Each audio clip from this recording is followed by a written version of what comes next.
A grande dificuldade nossa de entendimento das coisas de Deus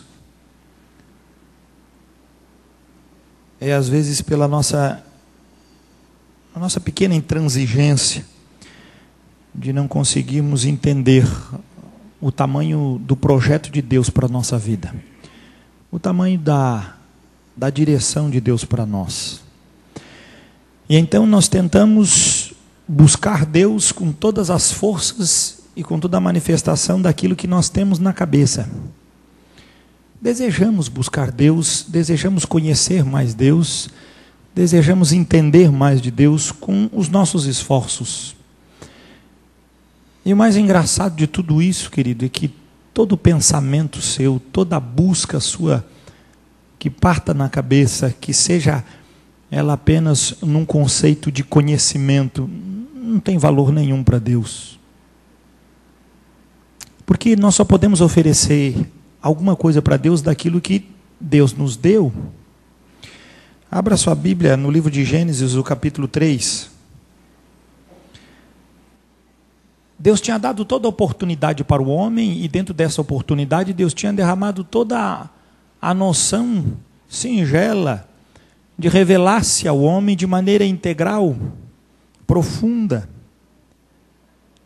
Assim como durante a peça nós vimos pessoas encontrando, entendendo Deus, buscando Ele. Porque todo o ser humano tem no seu coração, no mais profundo do seu ser, um vazio tremendo que ele necessita de comunhão.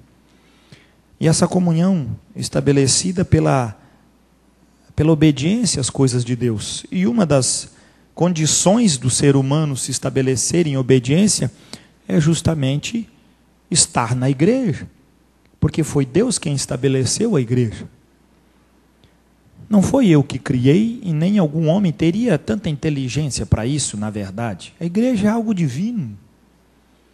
Os tolos criam alguma outra coisa que se parece com igreja, mas a igreja verdadeira, ela não pode ter e nem pode agir se não for pela manifestação profunda de uma interação com Deus. Gênesis capítulo 3, ele traz para nós a história da queda do homem.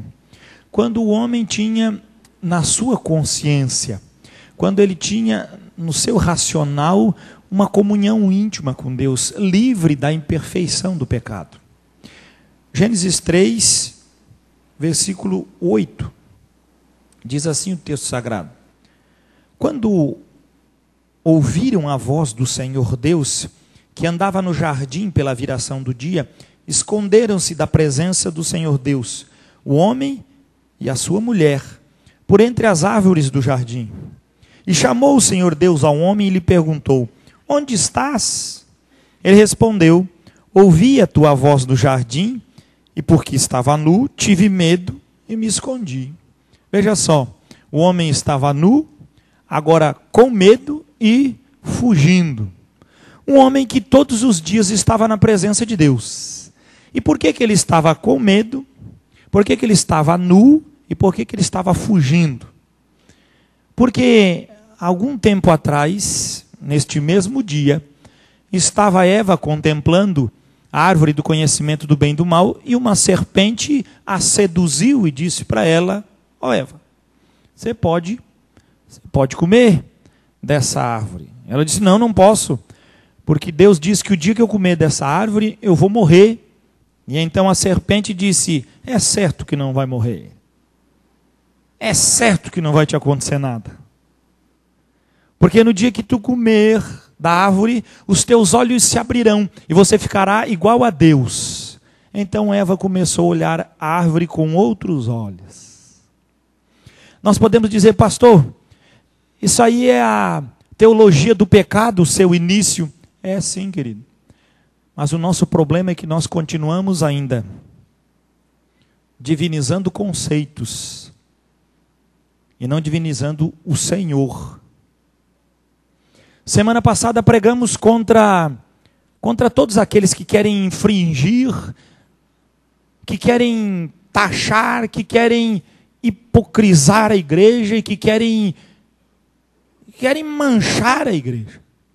Mas essa semana nós vamos, de acordo até com a peça trazida de uma igreja que adormece, nós vamos ver que, às vezes, a consciência de igreja que temos, a busca de igreja que temos, o ideal de igreja que queremos ter, a condição daquilo que, como igreja, tentamos buscar pela palavra de Deus, pode ser tão ou mais fraudulento,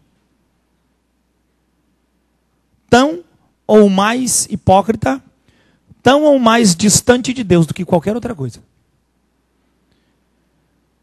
Porque o Senhor Jesus, quando esteve aqui, Ele disse: eu vou para o Pai e enviarei para vós outros o Espírito Santo.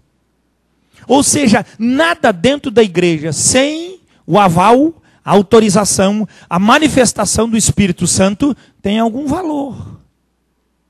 Mas eu conheço a Bíblia. Eu sei, tem um monte de gente que conhece. Isso dá garantias para mim. Se não for pelo poder do Espírito Santo, não te garante nada. O diabo também conhece a Bíblia. E ele, quando foi atentar Jesus, o que ele mais fez foi recitar a Bíblia. Mas Jesus sabia usar da Bíblia no poder do Espírito. Muito crente usa da Bíblia na sua inteligência, pelos livros que leu, pela busca da idolatria que consome o seu próprio instinto. Aí busca um Deus e olha na Bíblia e diz: esse texto é importante para mim e eu aceito. Esse aqui já não é tanto, vamos passar para o próximo capítulo. E aí nós vamos interagindo dentro de uma busca, de uma consciência, e permanecemos adormecidos enquanto as coisas vão acontecendo diante dos nossos olhos, mas nós permanecemos adormecidos porque nós temos a palavra. Mas a palavra sem o poder do Espírito Santo não tem serventia nenhuma e não pode salvar você. Não pode mudar sua vida. Não pode transformar você. Que já vi pilhas de gente ler a Bíblia e continuam caminhando cegamente para o inferno. Já vi muitos crentes, e dentro dessa igreja tem alguns, que conhecem muito bem de Bíblia, mas as atitudes delas são do inferno. Por quê? Porque não tem nada do Espírito Santo no seu coração. Tem a orientação, não tem vida do Espírito, não tem entendimento de Deus. Eva estava contemplando junto com seu marido e não se contentou só com a contemplação da árvore do conhecimento do bem e do mal, mas toma da árvore, come e peca. E quando peca, veio o primeiro mover. Na nossa língua, nós entendemos que morte é um sepultamento de uma pessoa, mas no hebraico morte também tem outro significado, que é separação. Aquilo que ligava inteiramente o homem a Deus. E a gente diz: não, mas Adão e Eva comeram do fruto e não morreram. Morreram. Porque se eles não tivessem morrido, eles continuavam interagindo com Deus. Mas no mesmo momento que eles pecaram, diz o texto sagrado, eles foram separados de Deus. Eles tinham agora medo, do qual nunca tinham antes. Estavam nus, eles perderam a inocência da qual possuíam, e eles agora estavam totalmente envolvidos dentro de uma condição de rebelião. Contrário. E o que se faz numa condição dessa? Se esconde. Se esconde. Sou tão fraquinho, sou tão pequenininho. E nós às vezes olhamos para a igreja com esta mesma ação. Sou tão fraco, não posso nada, sou tão pequenininho. Este sentimento é do inferno, não é da igreja de Cristo. Uma igreja de Cristo não tem esse sentimento, mas ela tem o Espírito Santo de Deus, que a impulsiona, que a motiva, que é a sua razão, um espírito que coloca ela indubitavelmente de pé, fortalecida pelo Evangelho. Não é uma igreja que adormece e diante da sua fraqueza busca os seus ídolos, os seus patuás, os seus versículos primorosos, que tanto gosta de procurar na Bíblia e recitá-los.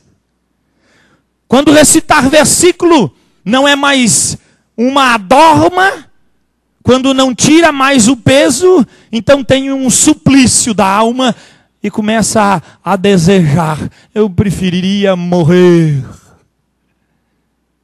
Você não sabe o que você pede. Deus ainda tem muita graça para derramar sobre nós, mas você não sabe o que pede. Adão e Eva foram separados, sim. Houve ali o princípio da morte estabelecido.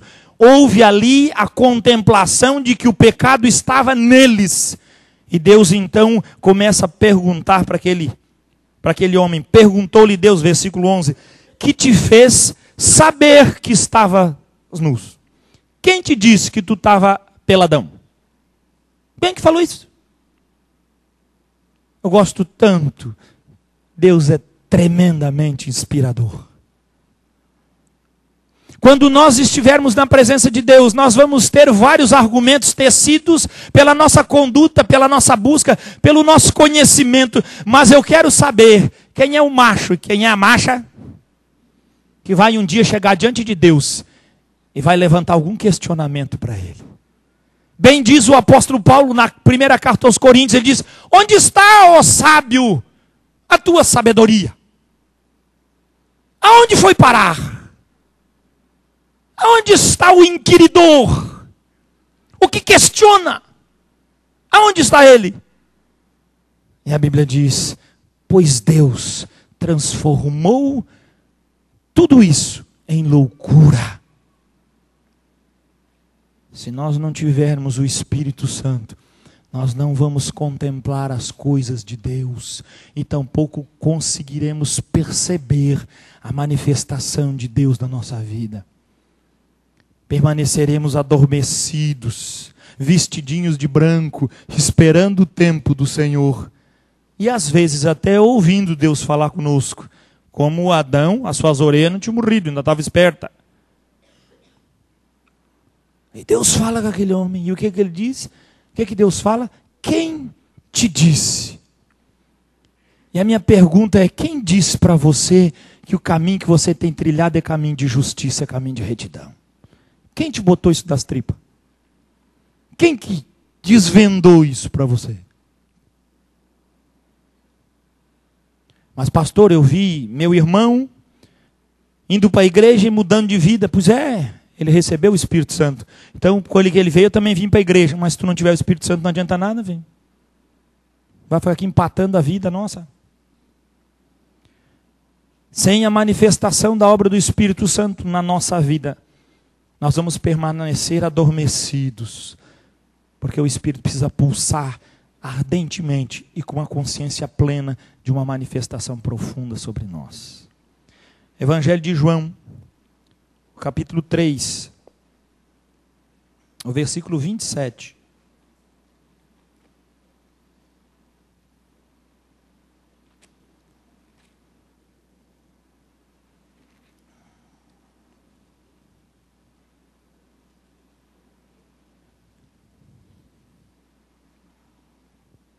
Evangelho de João, capítulo 3, versículo 27. Quem fala isso é João.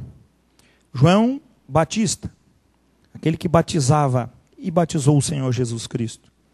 Versículo 27 do capítulo 3 diz assim, João, respondeu João, o homem não pode receber coisa alguma se do céu não lhe for dada. O homem não pode receber coisa alguma se do alto não for lhe dado. O homem, nada do que ele possui na sua natureza de carne é aceitável a Deus. Absolutamente nada é aceitável a Deus. Raciocínio, pensamento, tudo fora. Deus não quer saber disso aqui, meu irmão. Não vale, não tem serventia, não tem utilidade para Deus. Não age no mundo espiritual. Por isso, uma igreja que adormecida está, não é uma igreja que o Espírito Santo a domina e a comanda, mas é uma igreja onde a cabeça está. Eu aprendi a fazer isso, tem que ser assim, tem que ser aquilo, para aceitar Jesus, tem que fazer apelo, tem que fazer oração do pecador, tem que levar a pessoa a confessar que é pecadora, para dar ela ir para o céu. Quem que disse aí? Grita, socorro, Jesus! E o céu se abre e te salva. Você já viu o bombeiro ali na praia, tirando alguém da praia?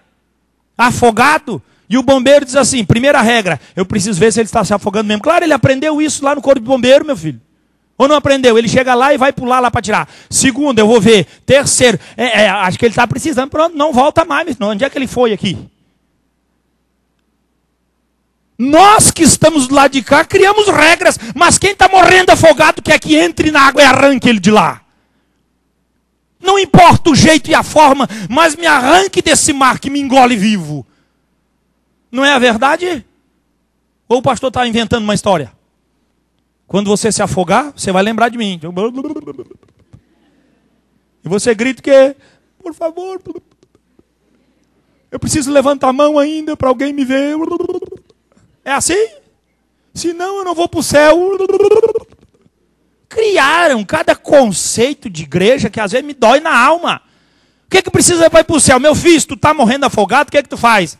Socorro! A praia inteira vai ver, porque quando tem um afogado aqui, todo mundo na praia sabe. Você já viu alguém morrendo afogado? Ele já... Ei, você aí, do biquíni? Estou me afogando. É assim? Aí você, chama o bombeiro, faz favor.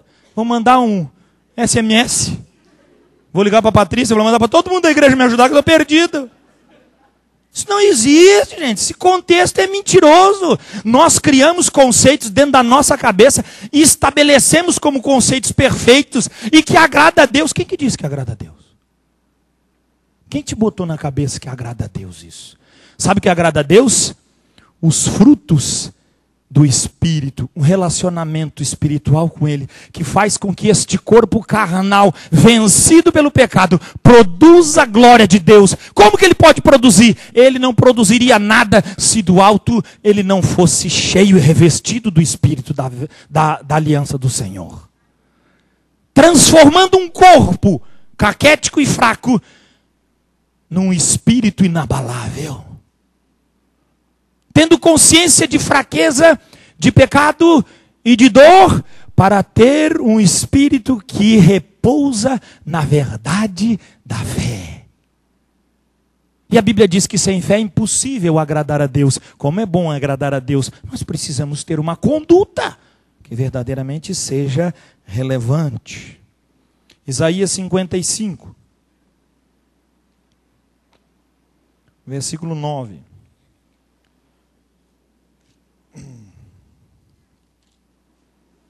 Isaías capítulo 55, versículo 9, diz o texto sagrado. Gosto tanto desse texto. 8 e 9. Isaías 55, 8 e 9.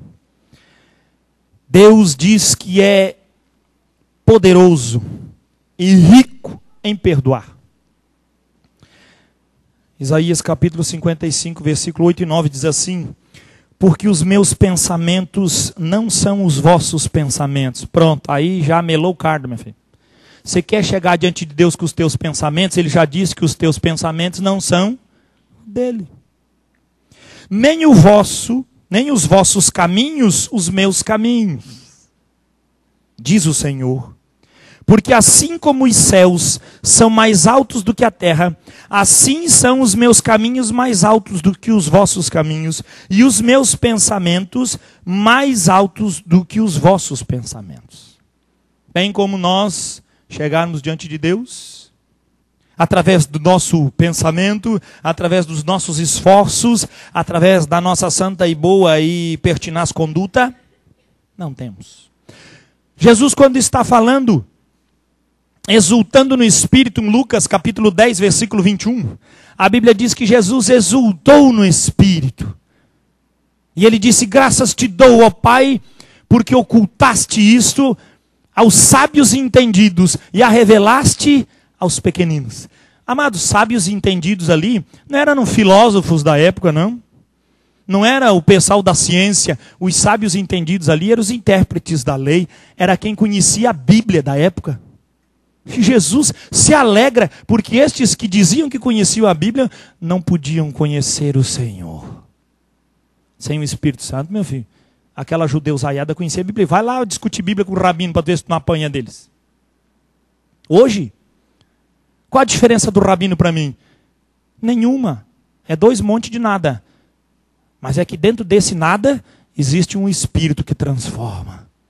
E nele não tem nada. Como é que nós podemos perceber essa condição de Deus. A palavra do Senhor diz para nós que há uma separação manifestada no nosso corpo da carne. Romanos capítulo 8, versículo 10.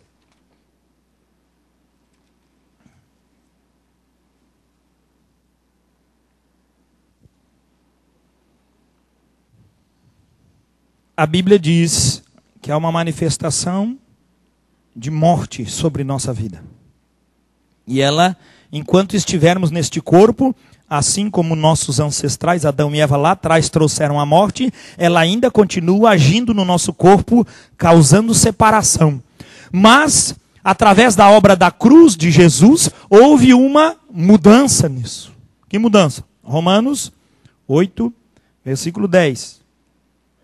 Se, porém, Cristo está em vós, Cristo está em vós, o corpo, na verdade, está morto por causa do pecado.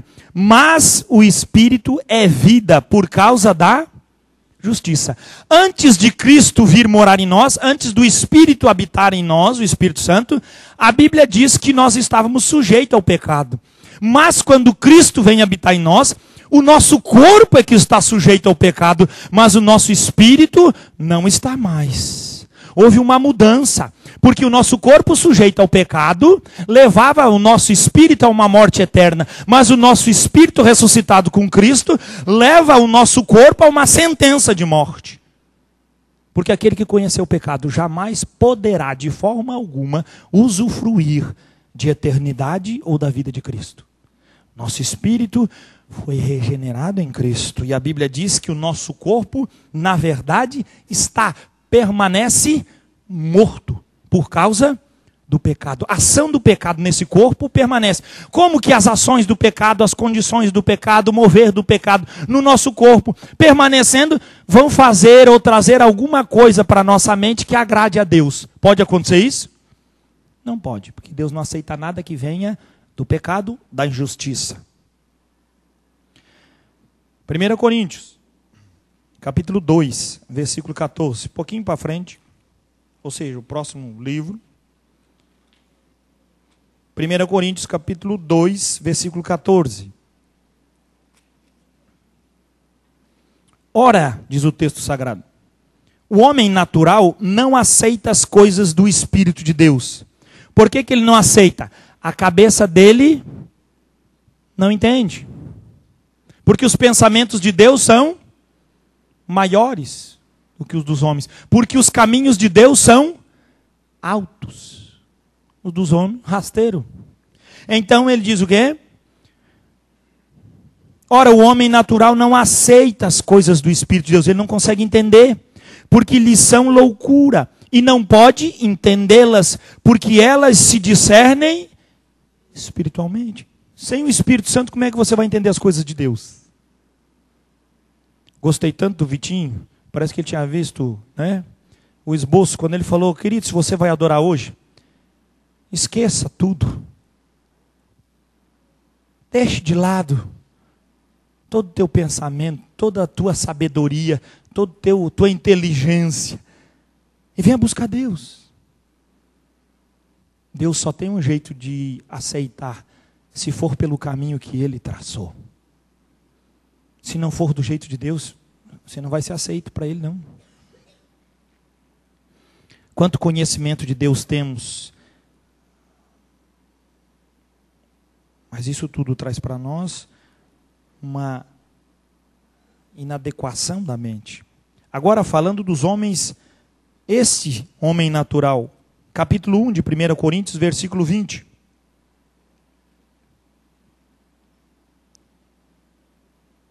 Onde está o sábio? Onde o escriba? Onde o inquiridor deste século? Porventura não tornou Deus louca a sabedoria do mundo? Visto como, na sabedoria de Deus, o mundo não o conheceu por sua própria sabedoria. Aprove a Deus salvar os que creem pela loucura da pregação. Isso é loucura.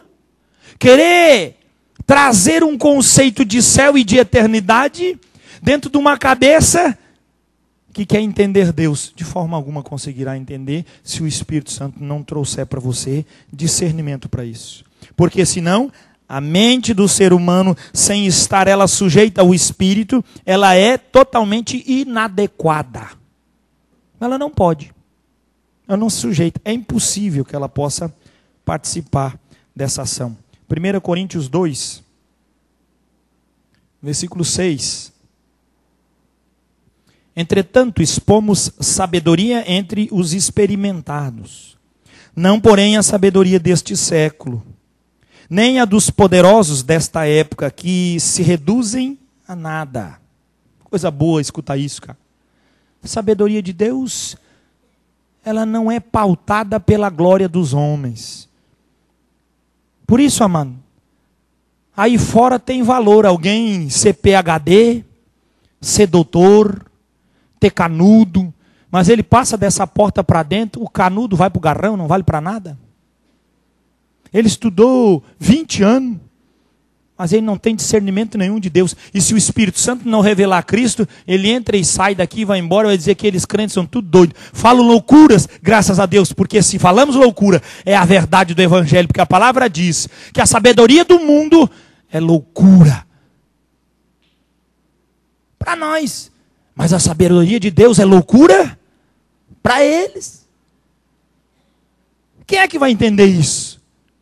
Quem é que pode botar o coração dentro de uma falácia que possa entender Deus? Versículo 7. Mas nós falamos a sabedoria de Deus em mistério, outrora oculta, a qual Deus pré-ordenou desde a eternidade para a sua glória. Sabedoria essa que nenhum dos poderosos deste século conheceu, porque se a tivessem conhecido, jamais teriam crucificado o Senhor da glória. Mas como está escrito, nem olhos viram, nem ouvidos ouviram, nem jamais penetrou em coração humano o que Deus tem preparado para aqueles que o amam. Que glória é isso para nós! Vi muitas vezes pregadores usarem esse texto anunciando uma forma escatológica, mas o texto ele está revelando que, além de escatológica, ela é presencial. Esse texto é muito presencial, porque aquilo que está ali, sendo recitado pelo apóstolo Paulo, é uma referência de algo lá atrás, mas não algo do cotidiano, porque no cotidiano o texto vai dizer para nós, mas Deus, o que diz aí? Nola revelou pelo Espírito. Irmãos, mas o texto não acabou de dizer, pastor, que nem olhos viram, nem jamais passou pela mente do homem. Claro, nenhum homem conheceu Deus. Mas se você conhece Jesus, o Espírito te revelou os mistérios que estavam ocultos. A eternidade e a glória de Deus veio sobre você. Que eternidade e glória é essa? O Espírito Santo que agora habita em você e anuncia a obra de Cristo e revela esse Cristo que liberta, que salva, que transforma, que tira a igreja do adormecimento para fazê-la uma igreja atuante, viva, cheia da sua presença. Totalmente diferente. Ah, pastor, eu estou esperando no céu. Então você está dormindo. Está sonhando, porque a minha Bíblia diz, e a sua também, se você ler, que o texto nos fala, mas Deus nola revelou pelo Espírito. E o termo original grego diz que Ele revelou toda a sua glória e plenitude em Cristo. Quando isso? Quando na cruz Ele transformou a pregação do Evangelho em loucura para os que se perdem, mas para nós que estamos sendo salvos, ela é o poder de Deus. E onde é que está esse poder? Na sua igreja. Por isso ele diz na palavra que revelou, mas Deus nolo revelou pelo Espírito, porque o Espírito a todas as coisas perscruta, até mesmo as profundezas de Deus. Porque qual dos homens sabe as coisas do homem, senão o seu próprio espírito que nele está? Assim também as coisas de Deus, ninguém as conhece, senão o Espírito de Deus. Ora, Nós não temos recebido o Espírito do mundo, e sim o Espírito que vem de Deus, para que conheçamos o que por Deus nos foi dado gratuitamente. Eu não espero o céu para conhecer a glória de Deus, porque possuo um Espírito que nola revelou a mim. Eu não preciso sonhar com algo intangível, porque o Espírito já se revelou a todo aquele que crê e conhece profundamente o Senhor. Ah, pastor, mas eu ouvi esse texto tantas vezes. Meu filho, eu sei, você já escutou muita abobrinha para muito lado. Mas se eu estiver enganando você, você pode ler a Bíblia e com grande alegria pode contestar o que eu estou pregando. Mas se o que eu afirmo a você estiver nas Escrituras, jogue sua empáfia de uma mente carnal para fora e se submeta ao Evangelho e ao poder do Espírito que está revelando a glória de Deus sobre a sua vida neste lugar. Isto nem o inferno pode tirar. Isto nem o diabo com todos os exércitos podem arrancar de você. Isto nada, absolutamente nada poderá tirar você das mãos do Senhor. Porque a própria palavra diz: aquele que o meu Pai me der, esse ficará comigo.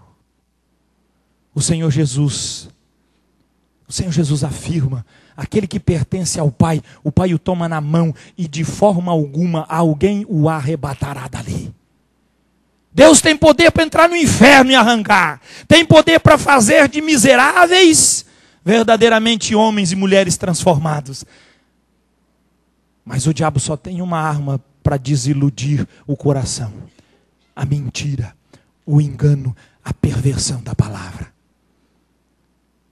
Muitas vezes a igreja trona-se diante de um conhecimento da palavra de Deus, mas conhecimento sem a presença do Espírito Santo deixará você buscando os mesmos ídolos que os mundanos que não têm Deus buscam. Os incrédulos fazem ídolos de barro, de plástico, de cimento, de pau e adoram buscando alguma resposta. Os crentes idolatram às vezes as Escrituras, mas não conseguem perceber que o Espírito Santo os leva a usufruir da glória pelas Escrituras. Bem disse o Senhor Jesus: errais não conhecendo as Escrituras, nem o poder de Deus. E qual é o poder de Deus, pastor? Acabamos de ler. O poder de Deus é a loucura da pregação da cruz. É um cepo ensanguentado com um homem sacrificado. Mas aquele homem transformou, mudou a história de toda uma humanidade. Por quê? Porque ele foi a expressão da verdade e do triunfo sobre a mentira e o pecado. Enquanto queriam coroar o meu Senhor de glória e fazê-lo entrar em palácios construídos por mãos, a palavra diz que quando ele via que as multidões o cercavam para fazer rei, saía ele sozinho e ia para lugares desertos buscar o seu Pai em oração. A multidão então o cercava e dizia: nós vamos crer em você, Jesus, faz um milagre, dá um sinal para nós. E ele diz: nenhum sinal vos será dado, a não ser o sinal de Jonas. Assim como Jonas esteve no ventre do peixe por 3 dias e 3 noites, assim também o Filho do Homem estará morto, mas ele vai ressuscitar. Qual é a nossa fé? Qual é a nossa esperança? Qual é a nossa busca? Qual é o nosso discernimento? É de uma mente que busca a Deus, de um coração que anseia, ou de um espírito que conhece a voz do seu Senhor? Bem diz as Escrituras: o homem natural não consegue, sua cabeça não acompanha, mas aquele que tem o Espírito Santo, ele entende tudo isso, é conhecedor de todas as coisas, e não está mais dormindo, mas está acordado, usufruindo da glória do Senhor sobre a sua vida. Versículo 13. Disto também falamos, não em palavras ensinadas pela sabedoria humana, mas ensinadas pelo quê? Pelo Espírito. E como é que o Espírito ensina? Ele confere coisas espirituais com espirituais. Pastor Meus, eu aprendi um monte de coisa na igreja. O Vitinho falou também, que aprendia os versículos tudo, decore salteado. Eu também, meu filho. Fazia parte da embaixada. Carlos Stropegro, o nome dela, lá no Urupsi. Vim para o Estreito, fazia parte da Almir Nogueira Guerra, conheço todos os trâmites. Decorei muitos versículos, mas quando me converti, a palavra foi transformadora na minha vida. E aquela palavra que eu sabia na cabeça não me teve utilidade nenhuma, até a palavra ser discernida no Espírito. E então pautei coisas espirituais com espirituais. E aí comecei a olhar para a minha vida. E então percebi que eu tinha morrido com Cristo. E a vida que eu agora vivia, já não vivia mais eu, mas Cristo vivia em mim. Como posso esquecer de tão grande salvação? Como posso anular a graça de Deus para que o pecado tome ocasião neste corpo de carne? Jamais. Jamais poderei fazer isso. Ainda bem que preciso conferir coisas espirituais com espirituais. Versículo 14. Ora, o homem natural não aceita as coisas do Espírito de Deus porque lhes são loucura e não podem entendê-las porque elas se discernem espiritualmente. 15. Porém, o homem espiritual julga todas as coisas, mas ele mesmo não é julgado por ninguém. Pois quem conheceu a mente do Senhor, que o possa instruir? Aquele que é espiritual pode dizer, nós, porém, temos a mente de Cristo. Glórias a Deus por isso. A obra de Cristo não foi em vão. Ela é realçadora, é verdadeira, é comprometedora. Ela envolve a igreja num suplício de buscar, de ser, de manifestar grande poder e salvação àquele que se perde. A única coisa que peço é que você possa discernir o que é um homem espiritual. Um homem espiritual não é um homem que arrasta multidões. Como vimos hoje, lá no Renovo com os homens, Hitler fez apenas um discurso. 25 minutos. E ele fez com que toda a Áustria subjugasse ao domínio da Alemanha sem dar um tiro. Que homem espiritual, né? E nós sabemos bem as consequências de Hitler, depois do seu domínio de anexar a Áustria. Um discurso só. Que bicho bom de conversa, né? Nós podemos citar outro, aquele que está com o pé no inferno, chamado, aquele lado de Cuba, Fidel Castro. Aquele já está queimando até o joelho, mas Deus é compassivo e misericordioso.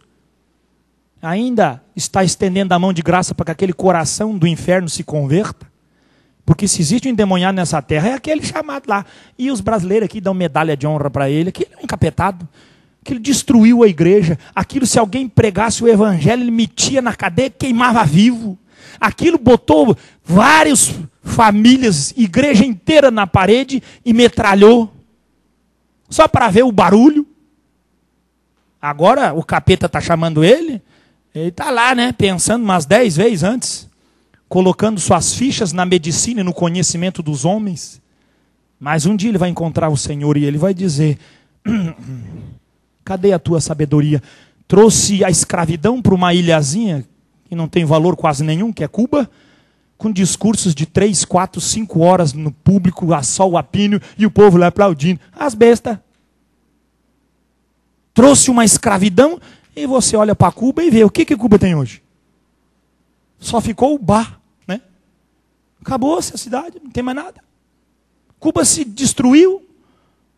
Por causa de quê? Porque um homem simplesmente colocou o seu coração para fazer o que sua cabeça determinava como correta. E depois de 50 anos ele vê, os carros de Cuba, você pode ver, é os mais modernos do mundo. Os hotéis, meus amigos, é os mais chiques.